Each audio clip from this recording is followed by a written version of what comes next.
ಯೋಗೇಶ್ ಗೌಡ ಹತ್ಯೆ ಪ್ರಕರಣದಲ್ಲಿ ಜೈಲು ಕಂಡಿದ್ದಂಥ ವಿನಯ್ ಕುಲಕರ್ಣಿ ಅವರಿಗೆ ಇದೀಗ ರಿಲೀಫ್ ಸಿಕ್ಕಿದೆ. ಹೈಕೋರ್ಟ್ ಅವರಿಗೆ ಜಾಮೀನನ್ನು ಮಂಜೂರು ಮಾಡಿದೆ. ಅದರ ಜೊತೆಗೆ ಅವು ಏನು ಕೆಳಕ್ಕೆ ಕೋರ್ಟ್ ಶಿಕ್ಷೆ ವಿಧಿಸಿತ್ತು ಅದಕ್ಕೆ ಕೂಡ ಸ್ಟೇ ನೀಡಿದೆ. ಈ ನೆಲೆಯಲ್ಲಿ ಅವರು ಇದೀಗ ಹೊರಗಡೆ ಬರ್ತಾರೆ. ಅಂದರೆ ಈ ಒಟ್ಟಾರೆ ಪ್ರಕರಣದಲ್ಲಿ ತುಂಬ ಹೋರಾಟವನ್ನು ಮಾಡಿದಂತಹ ಒಂದು ಪ್ರಕರಣವನ್ನು ಈ ಹಂತಕ್ಕೆ ಒಯ್ಯಲಿಕ್ಕೆ ಕಾರಣ ಆಗಿದಂತಹ ಸಾಮಾಜಿಕ ಏನು ಹೋರಾಟಗಾರ ಬಸವರಾಜ್ ಕೌರ್ ಅವರು ನಮ್ಮ ಜೊತೆಗಿದ್ದಾರೆ. ಬನ್ನಿ ಅವರು ಏನು ಹೇಳ್ತಾರೆ.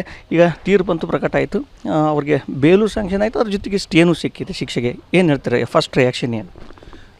ನಾವು ನಿರೀಕ್ಷೆ ಮಾಡಿರಲಿಲ್ಲ ಅಂತಹ ಒಂದು ಆದೇಶ ಬಂದಿದೆ. ಯಾಕಂತ ಕೇಳಿದರೆ ಡಬಲ್ ಸೆಂಟೆನ್ಸ್ ಆದಂಥ ಅಂದರೆ ಜೀವಾವಧಿ ಶಿಕ್ಷೆ ಆದಂಥ ಪ್ರಕರಣಗಳಲ್ಲಿ ಸ್ಟೇ ಸಿಗೋದು ಸಾಮಾನ್ಯವಾಗಿ ವಿರಳ. ಇಂಥ ಒಂದು ವಿಶೇಷ ಪ್ರಕರಣದಲ್ಲಿ ಅದು ಕೂಡ ಒಬ್ಬ ಜನಪ್ರತಿನಿಧಿ ಜಿಲ್ಲಾ ಉಸ್ತುವಾರಿ ಸಚಿವನಾಗಿರುವಂಥ ಸಮಯದಲ್ಲಿ ನಡೆದಿರುವಂಥ ಕೊಲೆ, ಆಮೇಲೆ ಶಾಸಕನಾದಂಥ ಟ್ರಯಲ್ ನಡೆದು ಸೊ ಈ ಸಾಕಷ್ಟು ಸಾಕ್ಷಿಗಳನ್ನು ಹ್ಯಾಂಡಲ್ ಮಾಡಿರುವಂಥದ್ದು, ಕೊಲೆಯ ಪೂರ್ವದಲ್ಲಿ ಮೀಟಿಂಗ್ಸ್ಗಳನ್ನು ಮಾಡಿರುವಂಥ ಸಾಕಷ್ಟು ಸಾಕ್ಷ್ಯಗಳು ಕೋರ್ಟ್ಗೆ ಲಭ್ಯ ಆದಾಗಲೇ ಅವರಿಗೆ ಶಿಕ್ಷೆ, ಅವರ ಅಪರಾಧಿ ಅಂಥೇಳಿ ಅವರಿಗೆ ಶಿಕ್ಷೆ ಪ್ರಕಟ ಆಗಿತ್ತು. ಇವತ್ತು ಮಾನ್ಯ ಹೈಕೋರ್ಟ್ ಇವತ್ತು ಅವರಿಗೆ ಸ್ಟೇ ಕೊಟ್ಟಿದೆ ಮತ್ತು ಬೇಲ್ ಕೊಟ್ಟಿದೆ ಅಂತ ನಾನು ಕೇಳ್ಪಟ್ಟಿದ್ದೇನೆ. ಅದು ಭಾಳ ಬೇಸರದ ಸಂಗತಿ.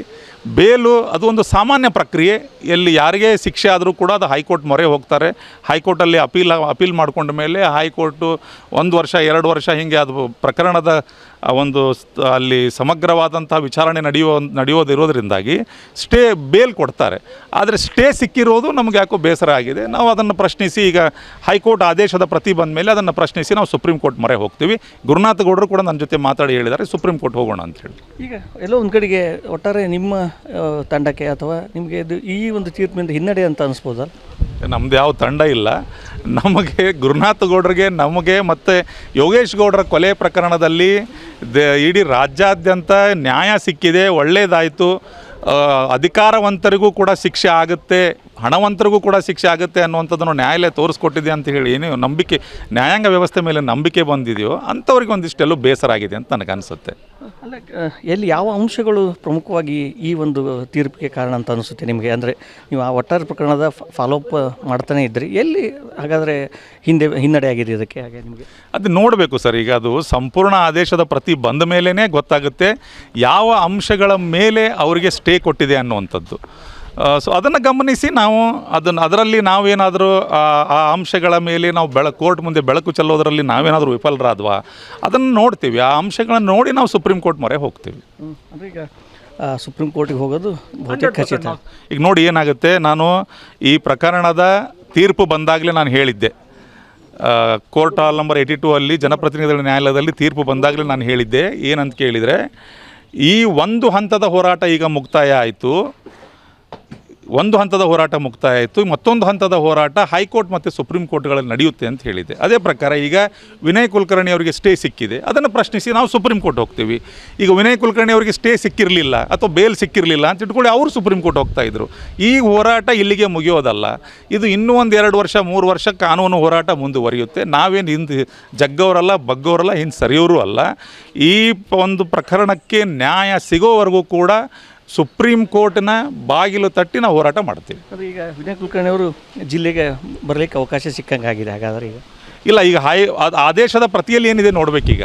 ಈಗ ಅವ್ರಿಗೇನು ಬೇಲ್ ಕೊಟ್ಟಿದ್ದಾರೆ, ಸ್ಟೇ ಕೊಟ್ಟಿದ್ದಾರಲ್ಲ, ಅದರಲ್ಲಿ ಏನಿದೆ ನೋಡಬೇಕು. ಏನಂತ ಕೇಳಿದರೆ, ವಿನಯ್ ಕುಲಕರ್ಣಿ ಅವ್ರ ಮೇಲೆ 2 ಪ್ರಕರಣಗಳು ನಡೀತಾ ಇದ್ದು. ಒಟ್ಟು 3 ಪ್ರಕರಣಗಳು.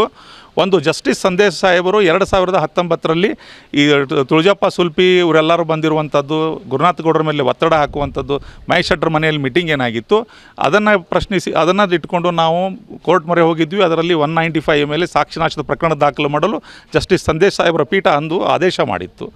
ಆ ಒಂದು ಪ್ರಕರಣ 2 ಸಾರಿ ವಿಫಾಲ್ಸ್ ಹಾಕಿದ್ರು. ಇವತ್ತು ಅದನ್ನು ಕೂಡ CBI ಕೊಡಿ ಅಂತ ಹೈಕೋರ್ಟಲ್ಲಿದೆ. ಇವತ್ತು ಅದರದ್ದು ಕೂಡ ವಿಚಾರಣೆ ಇದೆ ಮಧ್ಯಾಹ್ನ. ಅದಲ್ಲದೇ 2 ಪ್ರಕರಣಗಳು, CBI ಒಂದು ಕೊಲೆ ಪ್ರಕರಣ, ಇನ್ನೊಂದು CBIದವರು ಧಾರವಾಡ ಕೋರ್ಟಲ್ಲಿ ಟ್ರಯಲ್ ನಡೆಯುವಾಗ ಯಾವ ರೀತಿ ಸಾಕ್ಷಿಗಳ ಮೇಲೆ ಒತ್ತಡ ಹಾಕಿ ಸಾಕ್ಷಿಗಳನ್ನು ಹೇಳಿಸಿದ್ರು ಅನ್ನುವಂಥದ್ದು ಏನು ನಡೀತಲ್ಲ, ಅದೊಂದು ಸಪ್ರೇಟ್ ಪ್ರಕರಣ ನಡೀತಾ ಇದೆ. ಅವು 2 ಪ್ರಕರಣಗಳಲ್ಲಿ ಒಂದೇ ರೀತಿಯ ಇವರಿಗೆ ಆದೇಶ ಇದೆ, ಜಿಲ್ಲೆ ಪ್ರವೇಶ ನಿಷೇಧ ಇರುವಂಥದ್ದು ಆದೇಶ ಇದೆ. ಸೊ ಹಾಗಾಗಿ ಅದನ್ನು ಏನಾದರೂ ರಿಲ್ಯಾಕ್ಸ್ ಮಾಡಿದೆ ಹೈಕೋರ್ಟು, ನೋಡಬೇಕೀಗ. ಆದೇಶದ ಪ್ರತಿ ಬಂದ ಮೇಲೆ ಅವರು ಜಿಲ್ಲೆ ಪ್ರವೇಶ ಮಾಡ್ತಾರೋ ಬಿಡ್ತಾರೋ ಆಮೇಲೆ ಗೊತ್ತಾಗುತ್ತೆ. ನನಗನ್ಸಿದ ಮಟ್ಟಿಗೆ ಅದು 195 ಪ್ರಕರಣ ಪೆಂಡಿಂಗ್ ಇರೋದರಿಂದಾಗಿ ಜಿಲ್ಲೆ ಪ್ರವೇಶ ಅವರಿಗೆ ಇಲ್ಲ ಅಂತ ನನಗನ್ಸುತ್ತೆ. ಇದಿಷ್ಟು ಸಾಮಾಜಿಕ ಹೋರಾಟಗಾರ ಬಸವರಾಜ್ ಕೊರವರ ಮಾತುಗಳು.